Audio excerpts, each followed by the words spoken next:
nobody knows about Bill S-201, the Genetic Non-Discrimination Act of Canada, upheld by the Supreme Court of Canada last year.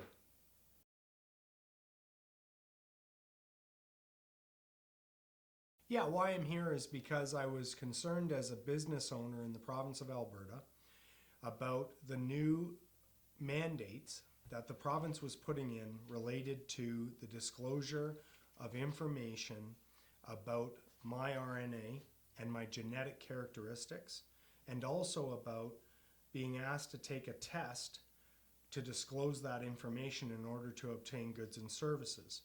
My biggest concern as a business owner was that my employees would be asked by me, because of the province, to actually ask people about private information, or what I thought was private information.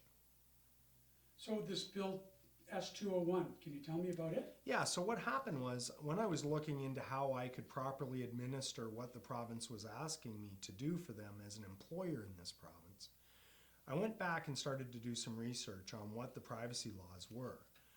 When I did that, I came across Bill S-201. Bill S-201 was passed in 2017. It was passed, ascended to the Senate on May 4th, 2017. It's an act to prohibit and prevent genetic discrimination. What I found interesting in looking into the act was that the Supreme Court of Canada had upheld this act, this bill, in July 2020. And it was interesting because that happened during this pandemic.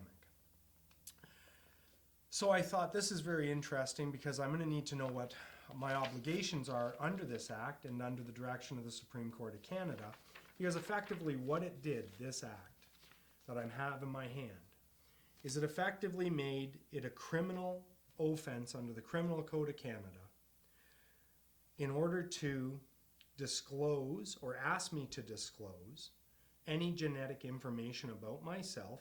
A definition of a genetic test means a test that analyzes DNA, RNA, or chromosomes for the purposes such as the prediction of disease or vertical transmission risks, or monitoring, diagnosis, or prognosis.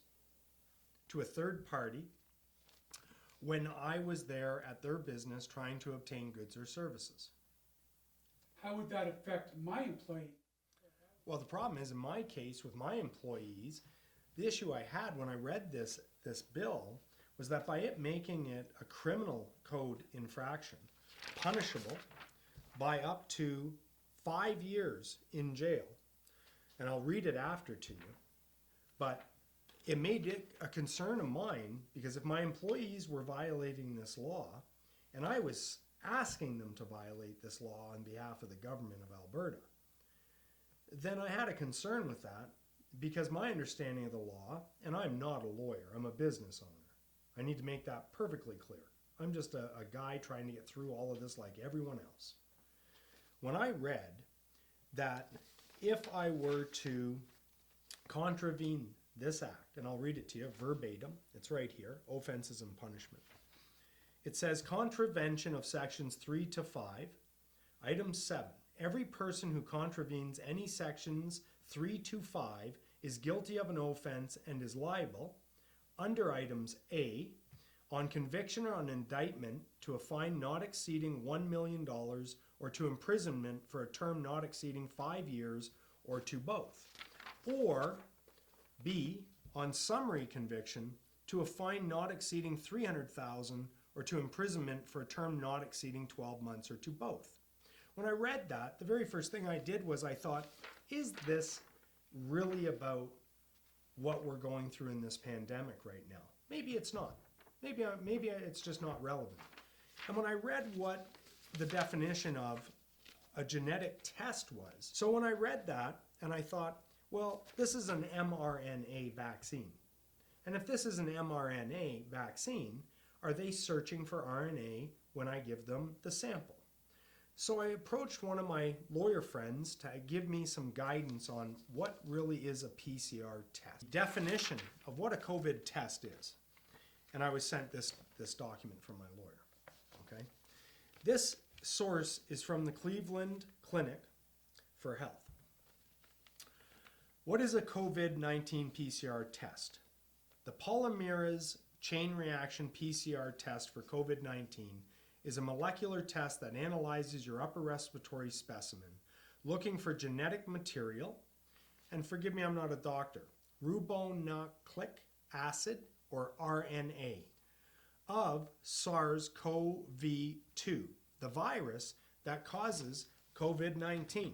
Scientists use PCR technology to amplify small amounts of RNA from specimens into DNA, which is replicated until SARS-CoV-2 is detectable if present. The PCR test has been the gold standard test for diagnosing COVID-19 since authorized for use in February 2020. So the logical side of me went, well, wait a second. If I'm being asked to instruct my employees to ask you to submit yourself to the release of personal health information, i.e. a passport identifying that you have been vaccinated with an mRNA, it's right on your vaccination card.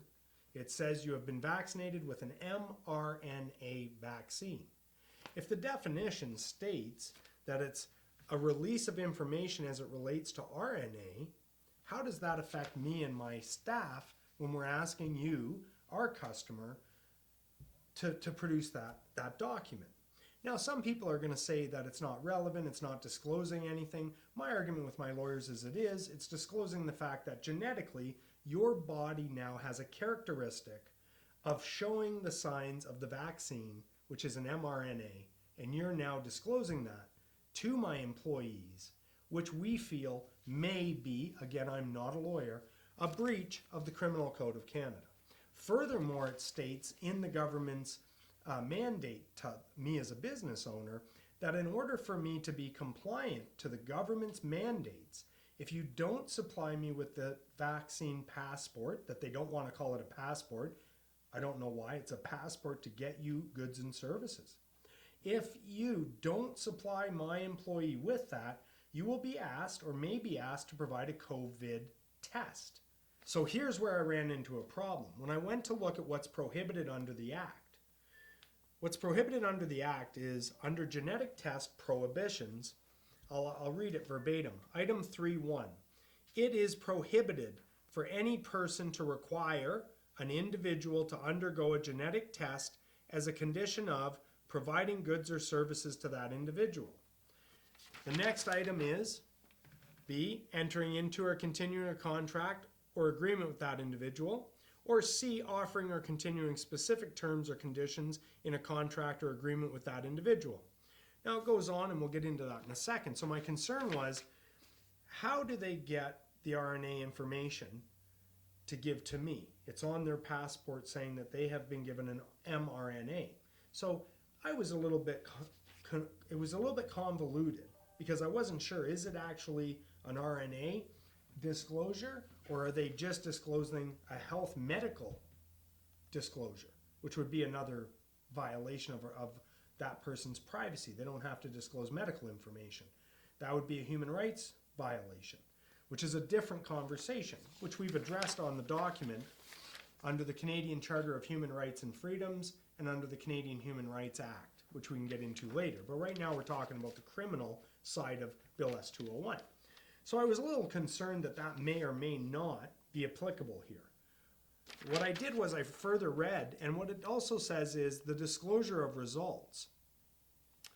It is prohibited for any person to require an individual to disclose the results of a genetic test as a condition of engaging in activity described in any of paragraphs 3.1a to c.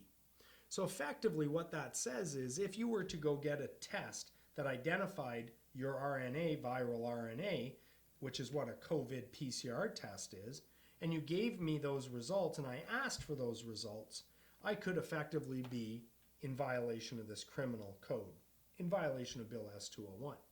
More importantly than even that, when you read Bill S-201, they get into the Canadian Labour Code. And what the Supreme Court of Canada ruled under Section 8 is the Canadian Labour Code is amended by adding the following after Section 247.97. That affects my employees now and my relationship with my employees. Because if I ask my employees for this test results, okay, I'm going to fall under here. And I'll read it under the labor law. Genetic test in relation to an employee means a test that analyzes the employee's DNA, RNA, or chromosomes for purposes such as the prediction of disease. What are we doing? Predicting that the employee has COVID-19, or vertical transmission risks, or monitoring diagnosis or prognosis.